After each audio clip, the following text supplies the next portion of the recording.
Maybe this has to do with the fact that people aren't paying their rent and are scared to pay their rent. And so they go out and they need to feed their child and they don't have money. So you maybe they're put in a position where they feel like they either need to shoplift some bread or go hungry that night.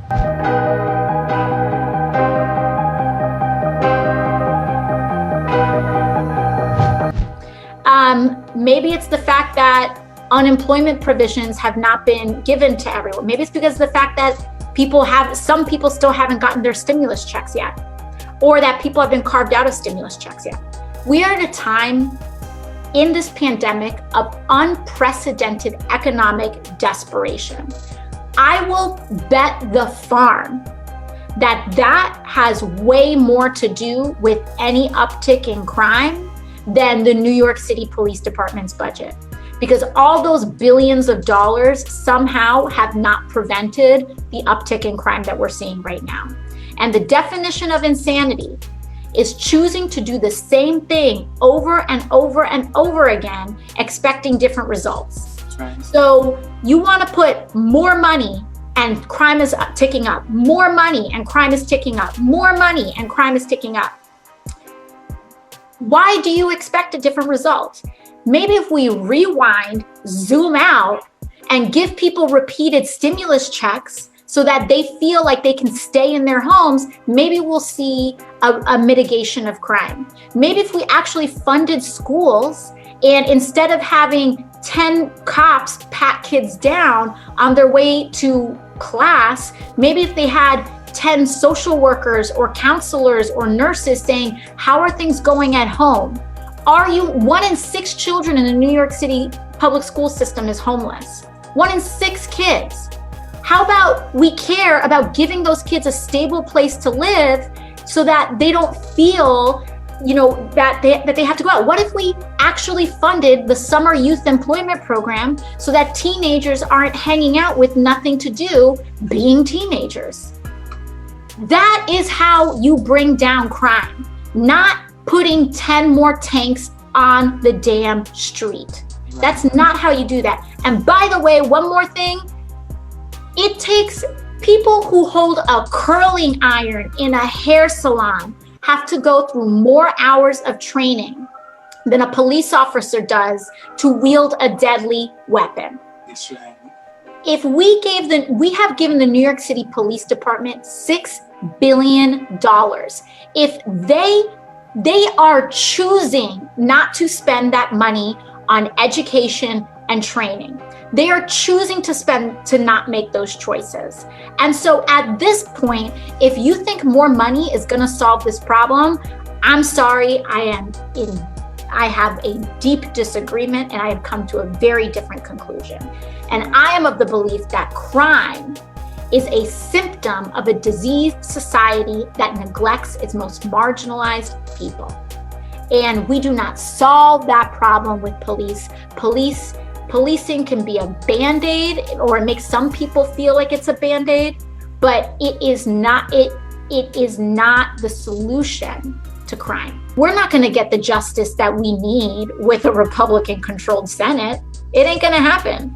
We need to vote him out in November. And so we also need to vote out Donald Trump too. And we need to make sure that Joe Biden wins in November as well. So that's really my plan for passing the Justice and Policing Act and repealing qualified immunity.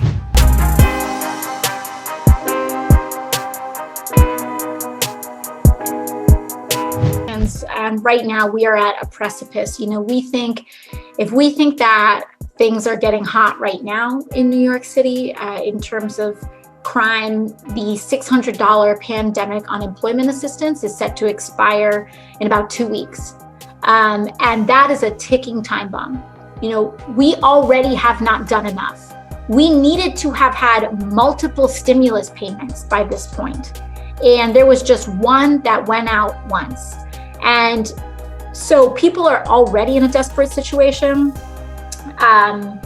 With PUA expiring in 2 weeks, we are going to be in a critical condition. And in New York, it's going to be bad in New York if we allow PUA to expire, but New York's unemployment insurance is far more generous than many, many, many other states as well. And so you think about how tough things will be in New York, it's going to be orders of magnitude much more desperate in many other states that have chosen to divest from their unemployment systems.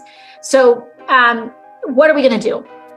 Well, right now, Mitch McConnell, so the House has passed the HEROES Act, which has an additional stimulus payment, which extends that $600 pandemic unemployment assistance for a much longer period of time. It also includes extended housing relief. It has extended student loan suspension. There's a lot that's in there in addition to very critical state and local funding. The House has already passed it. Mitch McConnell has been sitting on it for several months. Anyone can be reading the tea leaves, so take it with a grain of salt. My reading of the tea leaves is that Mitch McConnell is intentionally waiting for pandemic unemployment assistance to expire to increase his political leverage with people's lives. That's what I think is happening.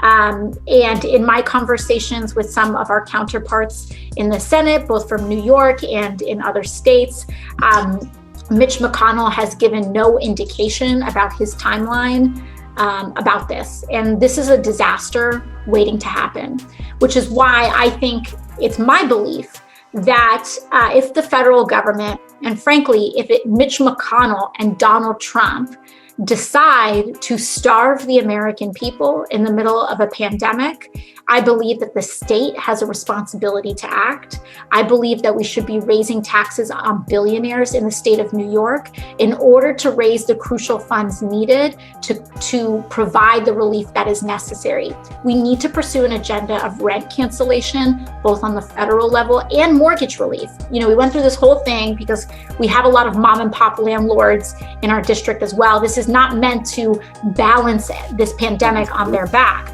But we need to make sure that we have a sweeping housing bailout. We need to expand the relief to small businesses, which goes beyond PPP, and I believe includes the Paycheck Guarantee Act, which provides even more supplementation to payroll without having to. Congresswoman, I don't mean to cut you off. Sure. I just want to, before I lose my train of thought, you're saying that Mitch McConnell has some kind of political leverage he's playing for, and there's some sort of, can you explain that a bit more? So that's my read on the situation. Mm-hmm. Again, this is just me talking, so so I'm not speaking for the speaker or anything like that. But politically, what I think is happening is that Mitch McConnell is trying to run out the clock, and what he's doing is, since pandemic unemployment assistance is going to expire in 2 weeks, now we are in a situation where we really, really need to pass something in the next 2 weeks, right?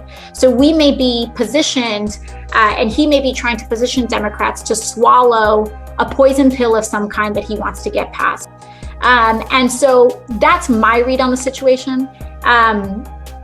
If he has an explanation as to why he hasn't taken up the HEROES Act in 3 months, I would love to hear it.